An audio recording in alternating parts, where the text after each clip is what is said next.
So in the last countdown video ranking the coasters at Walt Disney World, I said that that would be one of the shorter countdown videos from the trip. But that was before I came to the realization that there are a bunch of parks with 5 coasters, which for those of you who don't know is the number of roller coasters that makes a park eligible for a countdown video. One of those parks is Universal's Islands of Adventure, which falls in a similar boat to Disney where the dark rides are usually going to be more of a draw than the coasters will. But with that being said, this park is all about quality over quantity even with the roller coasters. So much so that despite my earlier claim, the coasters may still be a prominent reason to visit for a lot of people. I'm sure the same can also be said for the park right next door, which is Universal Studios Florida. You see, I didn't actually go to both parks this trip, and so I'm only going to be ranking the coasters in just Islands of Adventure. I'm assuming that's fine with you guys though, because chances are you clicked on this video to hear about Velocicoaster, Hulk, or Hagrid's. So with that being said, today's video is definitely going to be on the shorter side, but I hope you all enjoy it anyways. These are my top 5 roller coasters at Universal's Islands of Adventure. Number 5, Flight of the Hippogriff. So while the presentation of this ride is actually not bad, there's not a whole lot to talk about here. Flight of the Hippogriff in Orlando is your typical Vekoma Kitty family coaster, but the one thing different is that it has a couple pieces of theming thrown in there. Other than that though, it's not a particularly great ride, nor is it a particularly bad ride, as it's meant for a completely different audience from myself.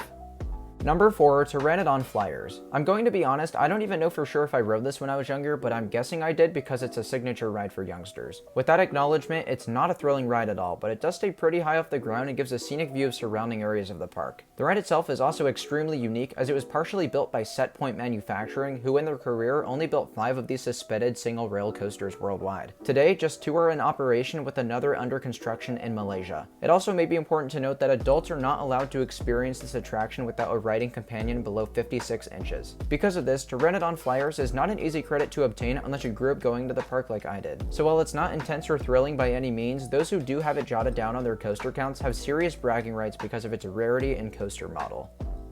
Number 3, Incredible Hulk. For those of you who immediately could not figure it out, we just took a drastic jump up in quality from spot number 4 to 3. Incredible Hulk caught me by surprise in one very specific department, and that would be consistent intensity. From the bottom of that 0G roll drop all the way until the end of the tunnel, your vision is fuzzy and you are graying out very hardcore. Like, I don't think I've ever experienced a gray out that sustained on any ride ever except for maybe Intimidator 305. When I came off, I started saying that this was one of the most intense coasters I had ever ridden. And today, I still stand by that. Sure, it dies out a bit in the second half, but the first half is honestly so good that I don't even really care. And let's make it clear that none of this is to mention the awesome on-ride audio, the incredibly well-themed queue line, the beautifully sequenced launch, and the ride's water and mist effects. Guys, I'm sold. I already missed this ride, and it was a huge surprise, let me just say that much.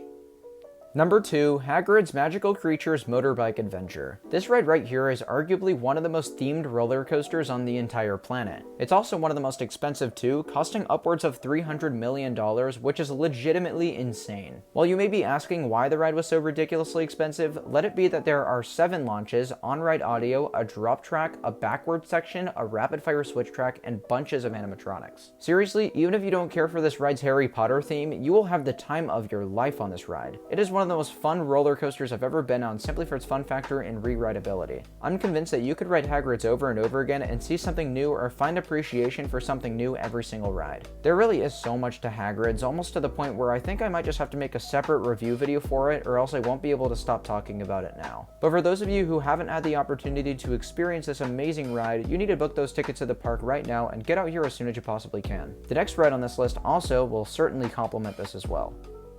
Number 1, Jurassic World Velocicoaster. I'll be honest, before arriving at the park, I had a pretty good feeling that enthusiasts were overrating this ride. Perhaps it was because of recency bias, and you know, we've all seen those sluggish testing videos of Velocicoaster before. But after my first ride in the very front row, I said to myself, what was I thinking? It immediately found its way into my top 10, more specifically 7, and guys, if you were like me, you need to reserve judgment until you ride it yourself. I almost don't even know where to begin with this ride, but the theming is top-notch, the layout is masterful, the operations are incredible, and it's one of the most picturesque coasters you will ever see. The best way I can describe the Velocicoaster experience is that with a lot of coasters, the ride actually just begins when you pull down your restraint and roll out of the station. And while that's true for Velocicoaster, the experience begins with that queue line. So not only are you able to start with an incredibly immersive queue line with tons of theming and tons of animatronics, but from there you have a world-class roller coaster layout to look forward to. With a windy first half in the Raptor paddock and a second half featuring some seriously killer elements, this layout is perfect. So as a wrap up, this is one of those few rides I can confidently call a absolute 10 out of 10 roller coaster. I don't think there is a single thing I would change about Velocicoaster, so I hope that gives you an idea to how truly unreal the experience is. Well, there we have it. Thank you all so much for watching today's countdown video. As I said earlier, this was a shorter countdown, but hopefully I make it up to you guys because I'm going to be uploading countdown videos in rapid succession from here on out. So with that being said, keep an eye out for the next one, and I'll see you all very soon. Bye guys.